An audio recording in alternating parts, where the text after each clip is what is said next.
Dr. Jenny Sue here. Thank you so much for joining me. I am so excited to share this lesson, Jitter Juice Scientific Investigation, with you. You know, the beginning of the year can always be a little nerve-wracking for our students, even for us as teachers. This lesson is the perfect way to help reduce their nerves while also getting them into doing observations and science. So if you are ready, come on, let's do some science.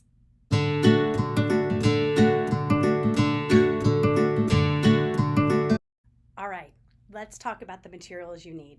First of all, you're going to need to order this book, First Aid Jitters by Julie Danesberg. Fantastic book.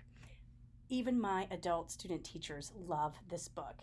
It's funny and your students will relate to it, and the ending of it is really clever. And so you're going to want to get a copy of this book.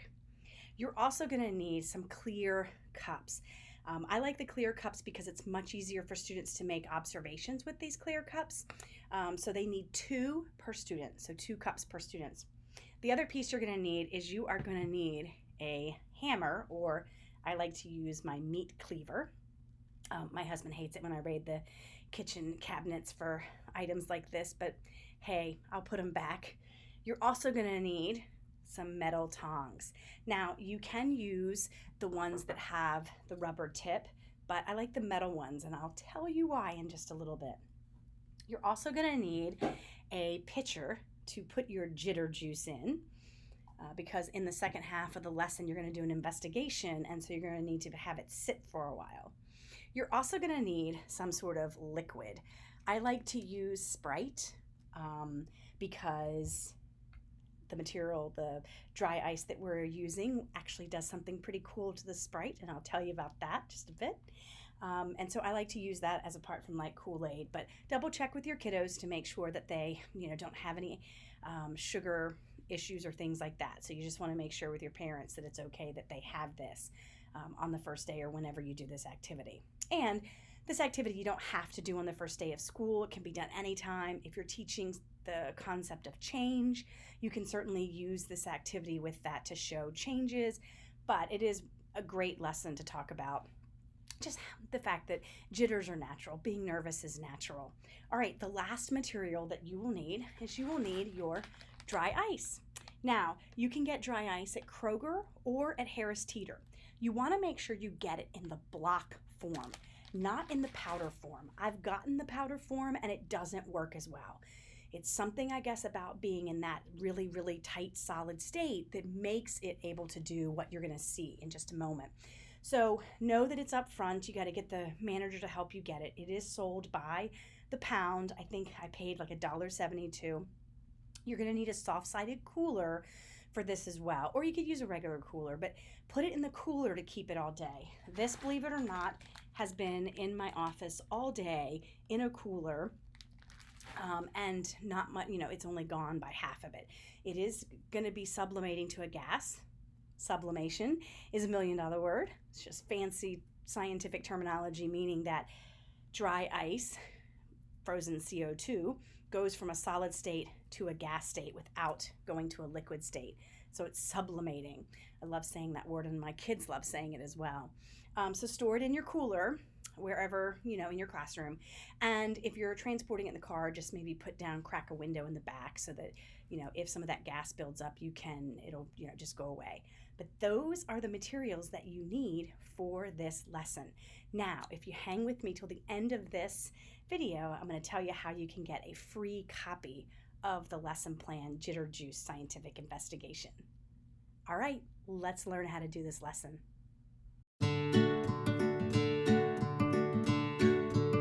All right, so let's talk about how this lesson progresses. Now remember, if you hang till the end of the video, I'm going to tell you how you can get a free copy of this lesson plan. You want to stay for that because who doesn't like free, right? All right, so the first thing you're going to do when your students come into the classroom, and by the way, I don't have to do this lesson at the beginning of the year. I could do it anytime that I'm also introducing changes to my students, that concept of change, because that's a real theme that runs through this lesson. And being nervous is just part of how we experience changes in our life, right? So If I'm going to school for the first time or a new class or I'm going to work for the first time, I can be nervous and have the jitters. So you begin by asking your students how many of them came to class this morning with jitters. And you might have to explain to them that jitters are that feeling of the butterflies in our stomach, nervous feeling, maybe their hands felt a little sweaty. It's a natural reaction to situations that we really don't know what to expect. So in the lesson plan, there is a graph that you can tally the number of students in your class that felt nervous and the number of the students that didn't feel nervous. And then there's also a sheet that you can actually create a graph. And you can talk to your students about how we use graphs to show data in a different format than just a chart. So you talk about how, being nervous is just part of, life, and that it's okay to be nervous. So then the next thing you're going to do is you're going to want to read the book First Day Jitters by Julie Danesberg. This is a great book. If you have read it before, then you know how fun it is and how the students love it at the end. So you're going to go through this story, and of course you're going to talk about the ending. You might actually go through as you're doing your read aloud and asking questions like, for instance, the one part where Sarah says, "I'm not going," says Sarah, and pulled the covers over her head. "Of course you are, honey," said Mr. Hartwell as he walked over to the window and snapped up the shade. How many of us have pulled over the covers over our head because we just didn't want to get out of bed or we didn't want to go and do something? So this is just a great story to next enter, talk about jitters and how even adults have the jitters.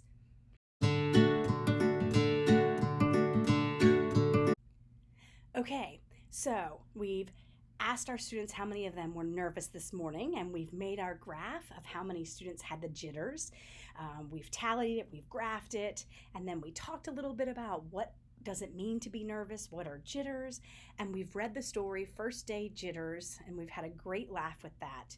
Now what you want to do is you want to ask your students and just say to them how, what if you could have something like maybe a glass of juice that would make you feel calm. Would that be great? And so you tell them that you've got this jitter juice. And in the lesson plan, there's this great poem that you can share with your students at this point. And it just simply says, "Jitter juice, jitter juice. Have you heard of jitter juice? It's magic and it's yummy. It makes the butterflies fly away right out of our tummy. The bubbles in this silly juice will help you not to worry. So grab a cup and drink it up. Hurry, hurry, hurry." So it's this silly little poem, and in your lesson plan packet, you will actually get a copy of this that you can make into an anchor chart and put it up. And you can have the students read along with you. And then, of course, you can pour your jitter juice.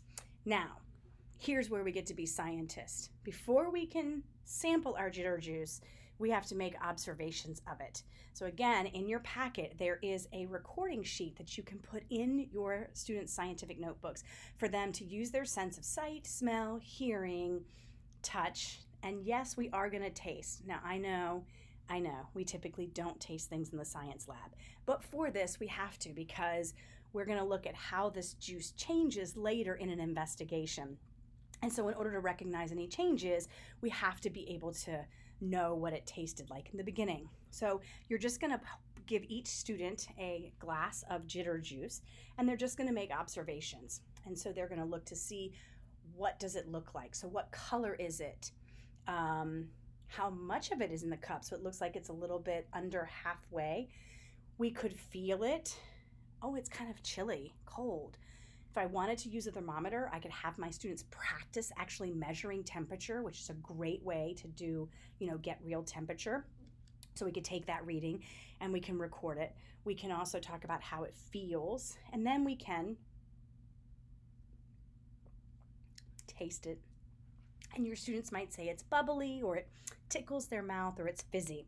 And so making observations before. So again, put that in their notebook. And then you're going to introduce them to the fact that we're going to do an investigation. So we're going to do something to see if the jitter juice changes. And so our investigation question, and you can find this in the lesson plan, is what happens when we put dry ice into jitter juice? That's our investigation question. And so to help our students understand what is dry ice, you can have them look at regular ice and talk about how it's made of water. Dry ice is really different. Look at that. Isn't that cool? So you can see, I don't know if you can see it very well, but there is actual condensation on the outside of the cup because it's so cold. You can also see in here a little bit of the vapor inside the cup as well. And that is, let me try and get some of the water off for you. That is the actual gas. See it floating around in there? Isn't that really cool? So you want to be really careful at this point with your kiddos. They should not touch the dry ice. Let them feel the outside of the cup. Oh, it is really cold.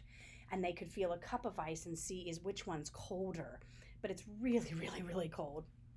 And so that's what you do, is you have them just make, observations. You can have them do observations, and you can put it up on a chart piece of paper and of the dry ice. So now what we want to do is we want to actually show our students what happens when we put dry ice into our jitter juice. And so I'm going to just take this, and I'm going to let you, remember I told you a little bit earlier why I like using metal tongs. So here we go. You ready?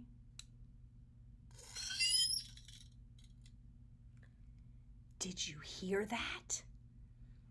Okay, let me get the tongs heated up a little bit. So see if you can hear this, all right? I love it. The dry ice made the tongs sing. How cool is that? So what made it sing? What made it noise? Well, an easy way to explain this to your kids is that as the dry ice hits this metal, the metal starts to freeze. It starts to get really cold. And what happens when we're really, really cold? We shiver, right? And when we shiver and particles are close to each other, they rub against each other, and we can get vibrations, which is how we get sound. So your students are going to love hearing it. Some may not, because it sounds like nails on a chalkboard. And the reason why it stops singing is because the tongs get really, really cold. So when you pick up your dry ice, you are going to, of course,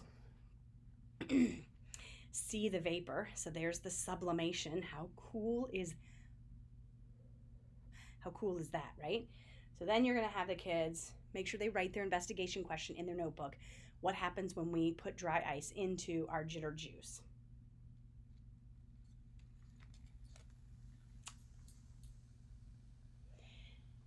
And I would just simply say to the boys and girls, what do you see? What do you see? Let's make some observations. What are we doing? What do we see, right? And so they're seeing that there's this like vapor coming off really clearly, right? And if we get really close, we'll see bubbles, right? Okay, so now here's the question. The boys and girls may say, oh, it's bubbling, it's boiling. No, it's not actually really boiling, because if I feel it, it's still cold.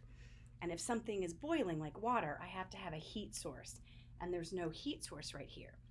So what's happening is the jitter juice is just making it sublimate into a gas faster.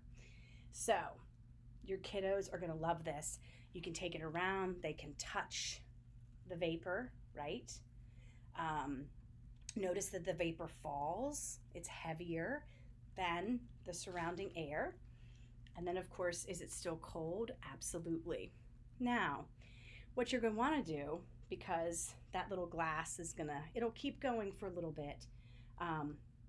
But what you're going to want to do is you're going to want to put your jitter juice in here and put your dry ice into your pitcher and let it sit over in the corner. Now, this is perfect because you can move on to do some of your things, whatever else you've got. But that way, it also shows our students that sometimes research takes time. And so we are conducting research to try and find an answer to our question, what happens when we put dry ice into jitter juice? So I'm going to set it over there. So now While that's doing its thing, and you've got it set up in the cooler, or sorry, in your pitcher, just let it go until it's done. And then if there's any little pieces at the end on top, just pull them out. But then you can give the Jitter juice to your kiddos again, and they can now make observations of after. And so what we have now is before observations and after observations. So we could really describe changes from before and after. Now, your students will find that the color doesn't change, temperature, it's still cold, the liquid still feels the same, but when they taste it, here's the really cool piece. And again, this is why I love using Sprite or a carbonated beverage. Because I'm putting CO2 into the beverage, it's actually causing the CO2 that's mixed into the solution to come out of solution. So it makes the drink flat. It will taste like flat soda. This is a great discussion to talk about, that in order to get regular soda to be fizzy, they have to put carbon dioxide using high pressure to force it into the liquid. You can also show your students that people now can buy, I remember when I was growing up, the little CO2 canisters, and they would, you could buy them to make your drink and your beverages fizzy. Well, you can buy those again. And so that's how you make regular, water into seltzer water or club soda. So again, it's a great way to talk about a real world connection, but they can really look at those changes. Now, in your lesson plan, there is a writing sheet that the students can do in their journals of the Jitter juice tasted this way before, and then the Jitter juice tasted this way after. So when I've done this with students will say, oh, it's really bubbly at first, but the second one tasted really flat and wasn't as bubbly. And so that's in your lesson packet as well. So that is the Jitter juice science investigation. Okay, so how do you get a free copy of this lesson? Well, you go to justsimplescience.com and you go to lessons at the top, lesson plans at the top, and then you're gonna search for Jitter juice.